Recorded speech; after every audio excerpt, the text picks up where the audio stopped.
even just the word sustainable, I think gets thrown around so much these days that it's really important to look at what is it that we want to sustain?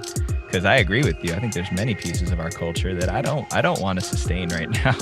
It's certainly not sustainable when we think of terms of resources, but there's definitely parts that need to be rewritten and redefined. And I look at, because I have a background as a healthcare worker before I started doing more of this type of work. I was a physical therapist, and so I was really closely in on how do we value life. You know, what do we do with life? And it's not a quality of living. It's the extension of life. It's also closely linked with the fear of death. And to me, it's a bigger reflection of a me-centric society where the entire goal is to sustain life, but not life in general, one person's life for as long as we possibly can, regardless of the quality of it, because the point is to keep life going. But at least the model that I prefer to look at is what you said, a multi-generational view of sustaining culture and sustaining life, thinking about the lives of our grandchildren more so than my life. And I think that's a fundamental shift. I don't know how we make it. I have some ideas, but I'm wondering if you feel the same way and if you have ideas on how that starts to change. You mean the actual, like our worldview itself? Or? I guess our orientation around our values and what life and what way of life do we value and what's required to change that? For me, I've really believed that, like, there's when a person's heart can really crack open to life, really crack open to to nature, to spirit, and to community. So when we can really crack open deeply, have deep experience of, oh wait, I'm not separate from the fly. I'm not separate from the generations that'll come hundreds of years from now. I'm not separate and distinct from this tree. Actually, we're all part of this same organism. And I think that's what I hear you saying when you're talking about life, not the life of the individual, but capital L-I-F-E.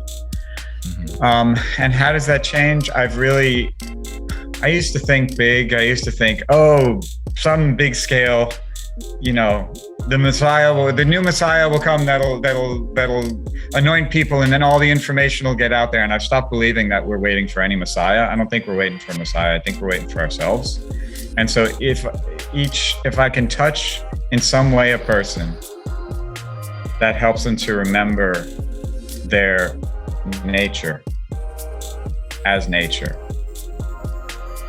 if they can in some way crack open to something bigger than the human and the seen world, I like to trust that then the ripple effect from that happening will be valuable. Yeah, I still have wishes of like, could I do something that goes way beyond me? But right now I'm like, I don't know, maybe you and I have a conversation and someone will listen to this and they're like going to go out and they're going to hang out with the chipmunks in a tree, and something will shift in their heart to go like, oh wow, I've been thinking I'm the center of the universe and the world's all about me, but it's not. It's actually about something way bigger than me, and I'm one cell within the body. Maybe that'll happen for one person. I can relate to that so much. In fact, a large portion of the pain I experienced in my adolescence and on the cusp of stepping into adulthood myself was really seeing the pain in the world at a large scale for the first time. It happened when I started to travel internationally and spend some time in some third world regions of the world and seeing the real life human experience that some people are having on this planet. It brought up a lot of guilt for how I'm living and how much I take for granted the life that I have. And then also just simultaneously seeing some of the injustices and atrocities of the world and feeling like it was so much bigger than me, because I was still operating from that me-centric place. Like I had to be the superhero to save everybody. And it felt so overwhelming as a 23-year-old that I just escaped. I just ran away from it. I said, it's hopeless. There's nothing I can do.